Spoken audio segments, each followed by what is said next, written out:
Hello everyone, Press7 here, back with more Bloons TD Battles 2, and no, I missed yesterday's video upload, but it's whatever. So this was actually recorded, I think, at the tail end of season 2, where I got on my ult account. I wanted to try out some like Striker Jones strat, so I went with Mortar Druid sub as my strategy. I really couldn't think of anything like any just Striker Jones strategy, so that's just the one I just kind of came up with. I figured my thought process was, Druid for ult eco, sub mainly just because First Strike is there, and it's also Ballistic Missile is also pretty good at defending most rushes. Mortar, of course, was there for D camo on certain maps, so like on maps like Plutonium Mines. Signal Flare was my D camo, as of course, sub isn't, it's too late for D camo for that map, and I'm assuming other maps that come out in the future.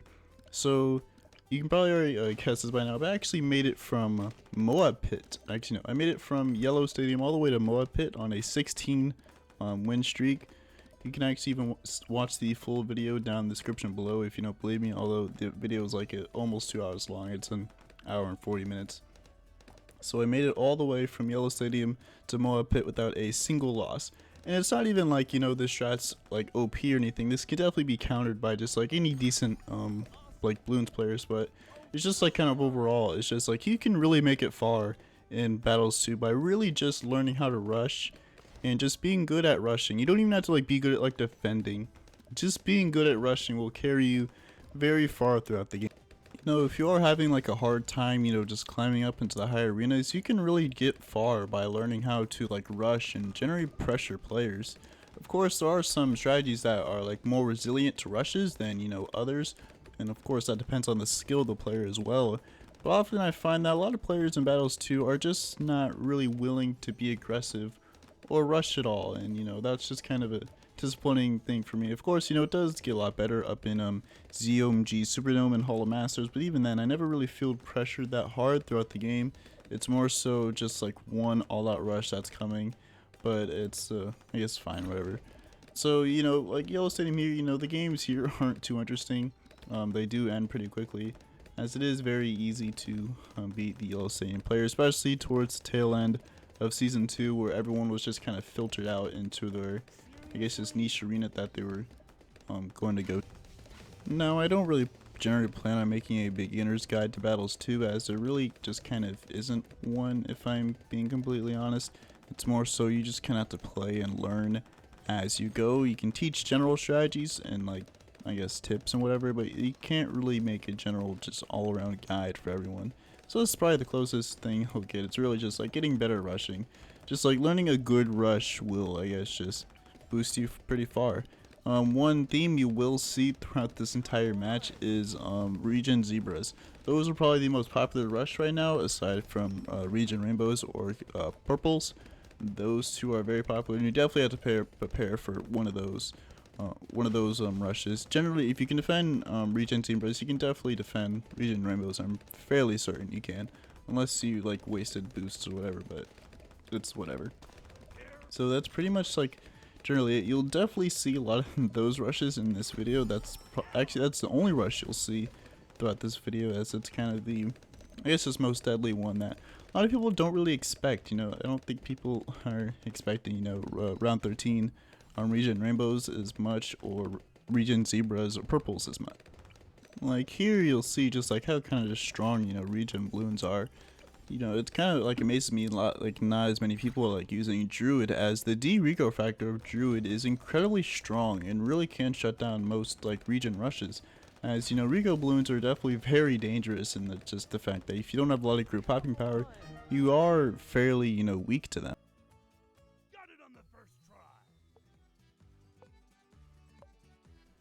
Alright, so skipping forward quite a bit, actually cut off over an hour of footage here, but skipping over to Lead Dungeon, still on my very long win streak. I think this is, what, the 8th or 7th game in the 16 long win streak. I didn't actually keep going after MOAB Pit. I probably could have probably made it to BFB, but I figured that MOAB Pit was just a decent stopping point. But anyways, this guy's going TAC, one of my favorite towers as of now.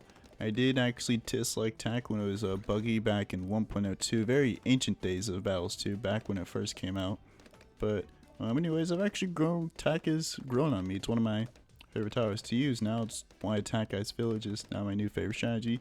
Although, a bit of spoiler alert, I am going to be switching up my strategy from here on out. So you still will see Attack Guy's Village, but now you'll see some general strategies. I do want to make use of Churchill and the new 1.1 update. So anyways, back to the match. One common theme you'll see among these matches, despite the same rush, is I'm using sub quite a lot for the just early game. I did try a mortar start. Mortar start doesn't really work. Burny stuff is too expensive to be used for the early game, and your opponent can easily punish you by sending spaced balloons, which mortar can't really defend without any support. So mortar start is too expensive, and it just doesn't really work well for the early game, where sub generally is a lot better, especially since, sub has a lot of better transition upgrades that work better for rushes, like, ballistic missile, reactor, triple guns, AP darts. Mortar doesn't really start shining in my opinion until the tier 4s, so it's generally why I don't really use mortar. Also, mortar is there for the D-lead property of shattering shells as well. Also, I am kind of curious to see how Bloons TD works out, but I'll have to grind a lot of XP for that. Also, first strike is pretty good after first strike got its initial cooldown removed. It's pretty fun tower to use, in my opinion. So I start sending spaced whites here. I'm not even sure why, because generally since I have sub, my decam was a lot cheaper. But then I realized, he only has a 130 blade shooter, which can't defend whites on its own, even with Quincy. So it's just kind of forcing him to get a 230 blade shooter. I kind of know a lot about what attack is weak against early game, since that's kind of mainly the main tower I use for early game. So, generally, there's that. So, anyway, starts sending black balloons at me, which is a bit scary, seeing as, Striker Jones was kind of knocking down the whites down to, I guess, just like pinks and yellows, so that way subs can clean up. So it was a bit worrying, but thankfully the 2 subs I got was more than enough. I figured it was probably time to save up for Reactor, just because Reactor is pretty good early game and can help shut down most rushes.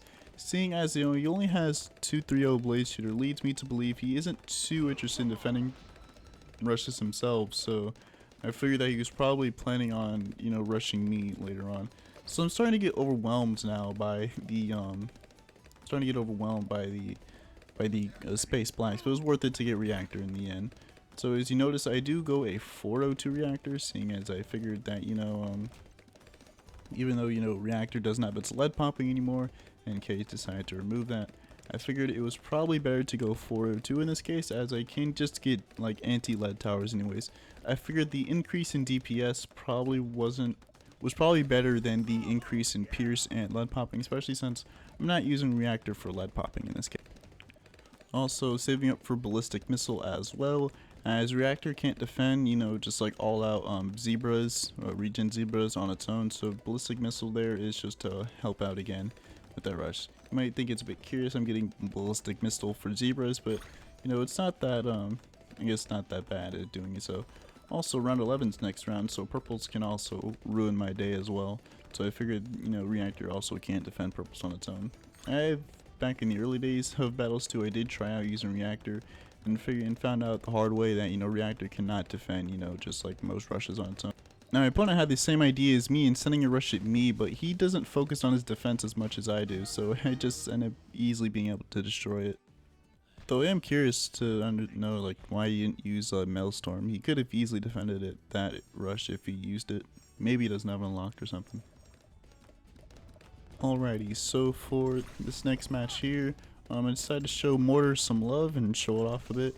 So I'm using Shell Shock for early game, which isn't actually that bad surprisingly. All you need is 1 tower for black balloons, and Shell Shock pretty much on its own is fairly decent as a tower. I kind of wish I knew that like beforehand. I definitely would have used Shell Shock even more, but if you haven't like used Shell Shock at all, Shell Shock is actually pretty good early game, although it does have a glaring weakness to black balloons, but it pretty much can help out again with most rushes. I think for cheap on its own, it's fairly decent. Anyways, this is a bit of a late game match here.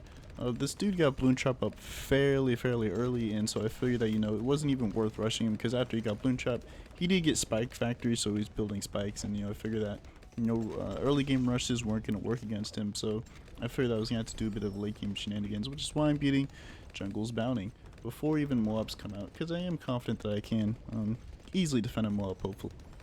If I can't defend a MOAB, I can easily just sell the Jungle's Bounty and just get like a Pop Lust or something. So, there's that. I'm also kind of curious to see how Spirit of the Forest does. Apparently Spirit of the Forest was bugged with Oben, where it's like +1 Pierce applied to the vines as well as the main attack, which made it do a lot more damage than it generally should to like fortified GMGs and all.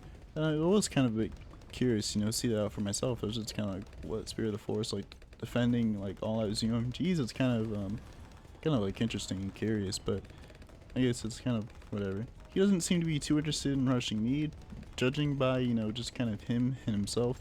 He also, generally doesn't seem too content on, like, I guess, building any form of alt eco. He does get some fighter planes in response to my MOABs.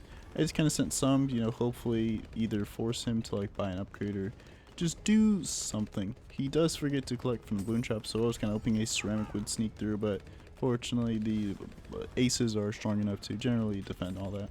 It's also kind of curious, he didn't send anything at me either, as, my only, like, form of camo detection was, just the signal flare in the back, and, I imagine that signal flare probably isn't the best when it comes to, like, being able to decamo everything. It's not a terrible decamo option, but I don't think it's, like, the best option. Just kind of out there, he definitely probably could have, sent some fortified MOABs in me to, like, maybe make me sell like 1 or 2 Jungle's Bounties and to get like some AP darts or whatever. Now, just like with my dart farm A strategy, Bloon Mines is absolutely a terrible map for this strategy, as well as DFA. I was having a bit of a brain fart there for a moment, but yeah, this is a terrible strat for this match. I mean, well, I wouldn't really say terrible, it's just not ideal. As, of course you can fit a lot of druids on this map, but, I can't do substart on this map. I mean, I could probably try and, like, maybe pull it off against, like, I don't know, White Wasteland players, but in general, it's not going to be, not going to be too pretty of a start. So this is one of the times where I had to go for a druid start, and, I haven't really, like, worked out all the kinks with, like, druid starts. I'm not really too familiar with how to start with druid, as Druid's a very interesting tower, as again, it's just kind of like weird, like how do I start with it? Like, I don't want to purposely leak lives, as Druids, well, are a pretty good late game, but I feel like, it's like kind of sub and mortar are definitely going to be my late game, once I unlock the tier 5s, like Bloons TD and popping off, and Bloons TD did receive a buff in the most recent update. So anyways, I sent a fortified ZOMG at him, as he doesn't have any fortified ZOMG defense at the moment. He just has like 1 fighter plane and a couple of he has 1 ODS and just a couple of fighter planes, which definitely will not be enough in order to defend fortified ZOMG. I also sent another one just to be certain. I didn't want this match to go to DDTs, as again I wasn't really too confident in my DDT defense. I did have shattering shells thankfully, so again I wasn't like completely screwed, but I just want to make sure. So like just in case he actually does defend, I decided it would probably be best to get up my Populous army. Now curiously, he's able to he pops the first fortified like ZOMG later than the second one, which was a bit curious to me. He starts some Spike Storm spamming, but it's not going to be enough. He should start Spike Storm spamming earlier. So that's a GG. And well, I'll just end up the video here of me making it into the MOAB Pit. Definitely could have made it further, hopefully, but I just kind of, I didn't really feel like playing on my alt account anymore. So after this, I actually just ended up switching back to my main account. So anyways, that's the video. If you enjoyed, like, comment, subscribe, join Discord. Link is down below in the description. If you don't believe I made it to MOAB Pit with a 16 long win streak, you can actually go over into the description. I'll upload the video of like the entire just session of me going from Yellow Stadium all the way to MOAB Pit.